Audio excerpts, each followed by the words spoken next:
You guess who used to work at the Gap? Kanye West.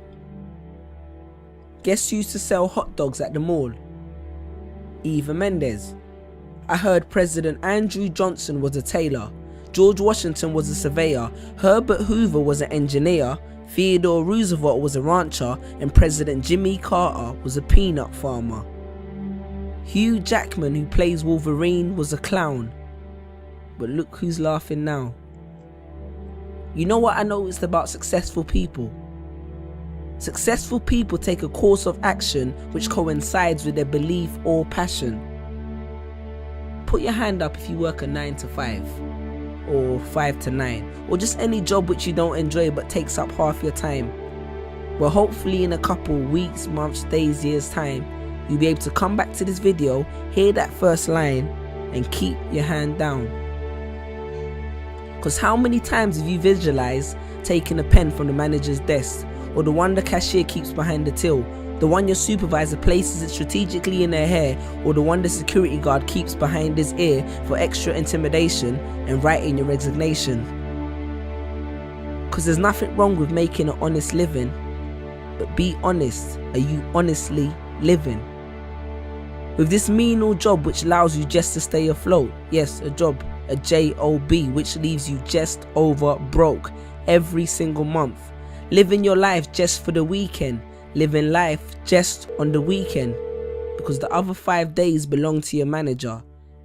You see, there's a big difference between a job and a career. Because in a career, no matter how many hours you work, you do it because it's satisfactory. But in a job, you do it for a salary. Because you're stuck in the rat race. And you know, being stuck in the rat race is one of the biggest of traps, because as a matter of fact, even if you win the rat race, you're still just a rat. See, I understand the need to have a job temporarily, but pursue a career eventually. Because in my job, I used to sell at least 200 shoes a day, and none of that was ever reflected in my pay. One of my colleagues once made the company $5,000 in 1 month, and you know what he got? An email, a £20 discount voucher, and a complimentary lunch. I'm sure you can relate. But wait, are we still happy with an extra week holiday and a raise in a salary? Perhaps we need more clarity. Let's look at the statistics. Because the Industrial Revolution was beneficial technologically, but it coerced a lot of people into factories for ridiculous salaries to benefit their families, and that shaped people's mentalities exponentially, and essentially it became the norm to work for someone else by the turn of the century. And I could have regurgitated facts and figures to support this, but I choose not to boast. Plus that would give them nothing to write about in the Huffington Post. Now in 3 years I've had 6 jobs, and that made me think that long term I could never be happy working one of these jobs. And I used to have a rich uncle called Steve, and they say that apple don't fall far from the tree, so maybe subconsciously I was trying to get one of Steve's jobs. I understand more than anyone that a job allows you to pay the bills, make ends meet, and survive. But that's exactly what it is, surviving, not living. I hope you're aware of the difference. It's like when you hear but don't listen. Because you can hear good advice, but if you don't heed it, it does no benefit to your system.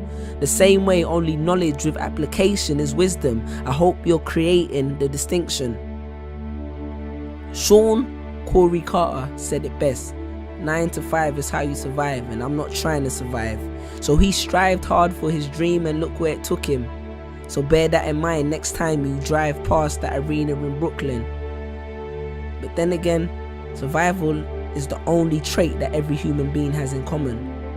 And do not take this as a reason to quit your job, go back home and stare at a computer screen, because a government check plus idleness does not equal success. Success will not fall in your lap.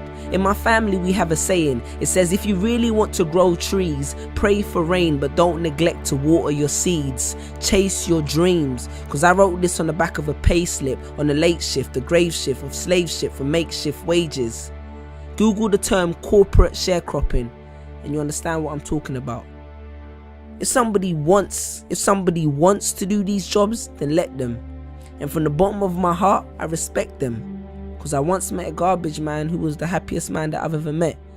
But Don't become a slave to a paycheck, because a job is a safe net, the condom which the system uses to screw you, and none of us would be here if everyone practiced safe sex. Stand tall. And if you're not sure if you're building someone else's dream, maybe this will help. Jerry Giles said, "You will recognize your own path when you come upon it, because you will suddenly have all the energy and imagination you will ever need." And don't be afraid to innovate, because it's not about how much change you make, but rather about how much change you make. Because a business that makes nothing but money is a poor business. So you decide what your life is worth, your passion or your paycheck. Because your playing small does not serve the world. Because what is our deepest fear? It's not that we're inadequate. Our deepest fear is that we are powerful beyond measure. Confucius. Choose a job you love and you will never have to work a day in your life. Peace.